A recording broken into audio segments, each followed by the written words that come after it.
When you have people involved in the occult, the information, knowledge and power that they are trying to tap into is the exact same as that serpent knowledge which originated in Babylon.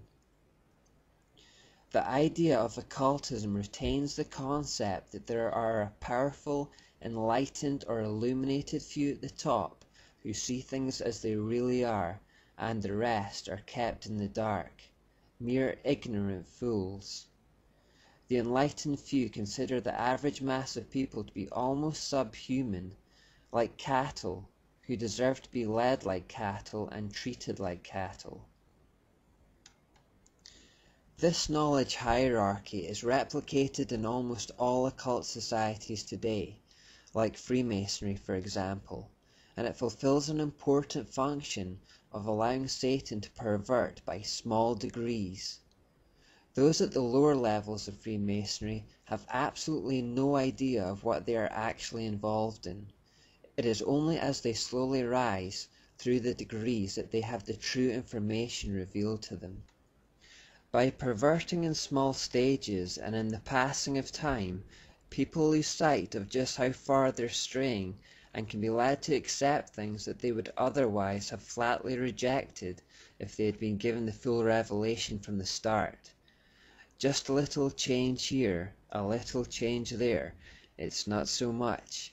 And yet with enough small changes and with enough time, a person or society can be completely transformed without even realizing it. This is one of the reasons why we must have a zero-tolerance policy with sin. The concessions we make today will form a link in a chain of concessions in future if we're not careful.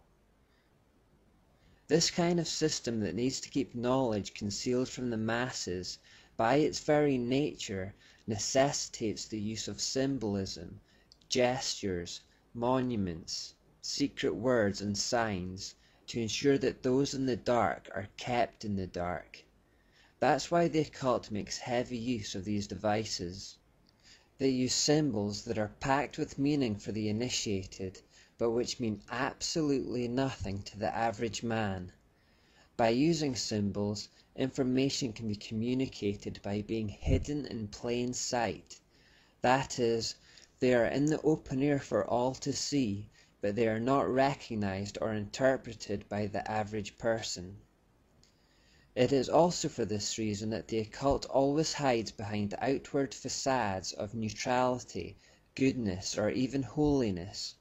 I mentioned this earlier, but don't expect evil to have an obvious outward appearance of evil.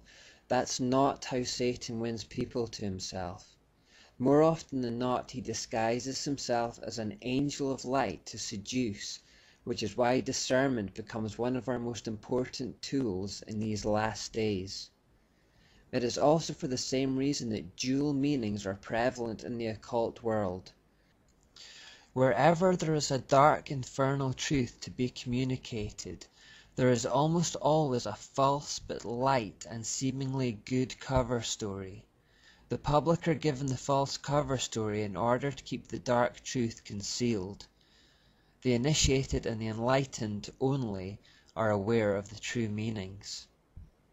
By using the system of doublespeak and deception, occultists can speak a sentence containing words which mean something to fellow occultists, but which mean something very different to the average person.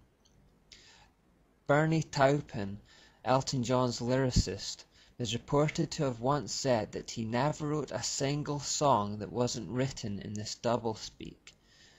The average listener hears Elton John's lyrics and either doesn't discern a message at all or thinks they discern a light and wholesome one, while in reality they are telling quite a different message to the initiated.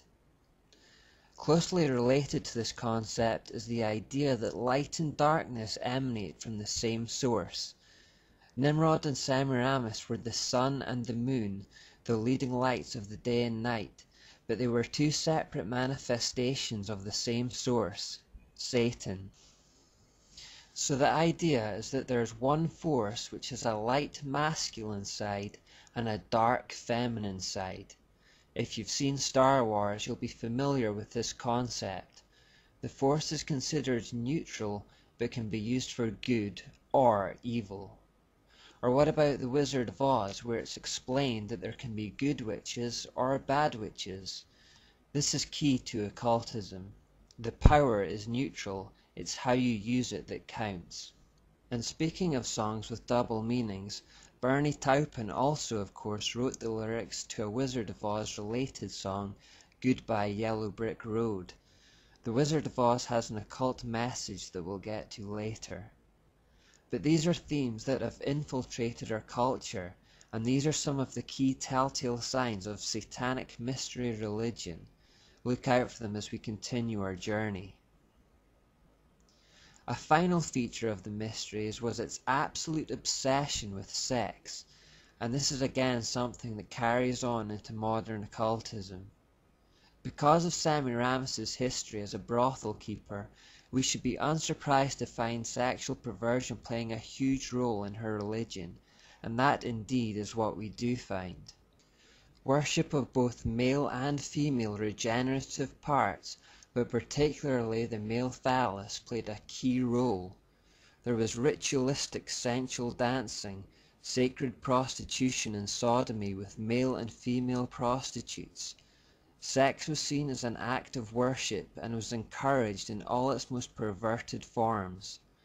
The religion was also notable for its vicious blood rituals, where animals and children were brutally sacrificed. Because sex was involved in the worship, unwanted babies often resulted, and they were sacrificed on the altar of this depraved system. The religion also involved the use of magic, conjuring, channeling and sorcery. In fact, the worship in the religion involved the most vile and evil forms of immorality imaginable.